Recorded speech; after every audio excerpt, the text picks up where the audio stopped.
Cybersecurity is truly a team sport.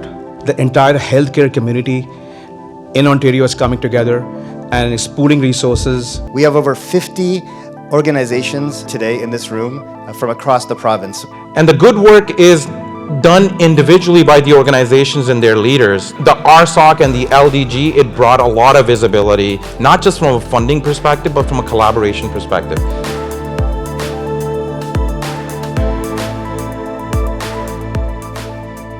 Cyber was the number one risk for the hospital. I think now it's number two. Staffing is number one. But it's going to be one or two for the next however many years. All of those board members come in, they're constantly learning. Having that briefing note there gives that ability to be a little bit more descriptive in what you're providing. And I know we've chatted around how do we standardize our board reporting so that, because our CEOs all talk to one another, so if they are getting the consistent reporting and information, it makes all of our lives a little bit easier. People and leaders who are involved in managing a crisis, they need to feel safe at the moment that they are managing that crisis. And a lot of the stress in an incident is that pressure to get patient care up and running again. So, we could reduce that by being better communicators and not blaming people.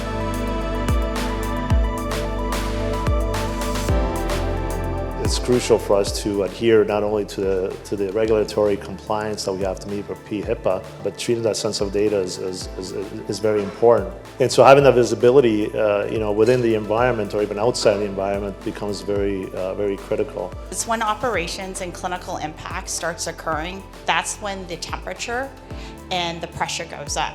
We train people on how to do fire drills in the hospital. They all know how they're supposed to evacuate a floor, but we never train people on what to do when the system goes down, really. We focus a lot on, reputational damage, financial impact.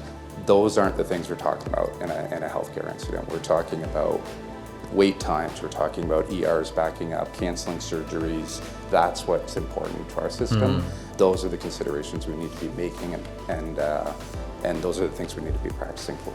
The one key thing for my environment would be to recognize biomedical devices as IT devices. But also think of other devices that support the patient care journey. Things like HVAC systems and ACs that are helping support patient surgeries in operating rooms. Any of these going down, direct impact to patient care. So really that theme of visibility.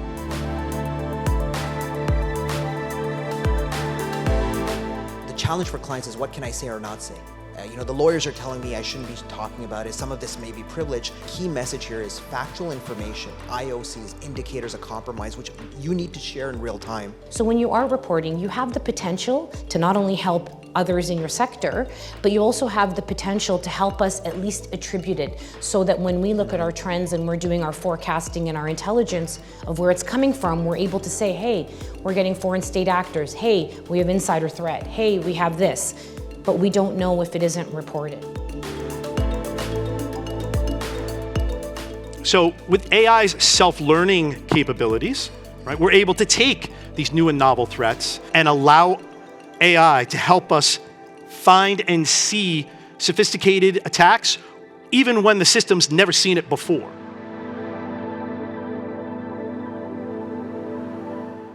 Insurers now are saying, we have the capital, we have the funds to insure you, now the ball's in your court to prove that you can qualify. I think it's very important for those that are making decisions around digital and cyber to really understand the workflows and the various challenges, the use cases the clinicians are facing on a day-to-day basis. Clinicians don't want their organization to go down. They don't want their hospital or clinic to go down. And I think people recognize now the gravity of it, but we haven't made it easy to do the right thing. And I think really where the LDG could kind of help support, the best practices is really the alignment of people and processes and having that business continuity adopted.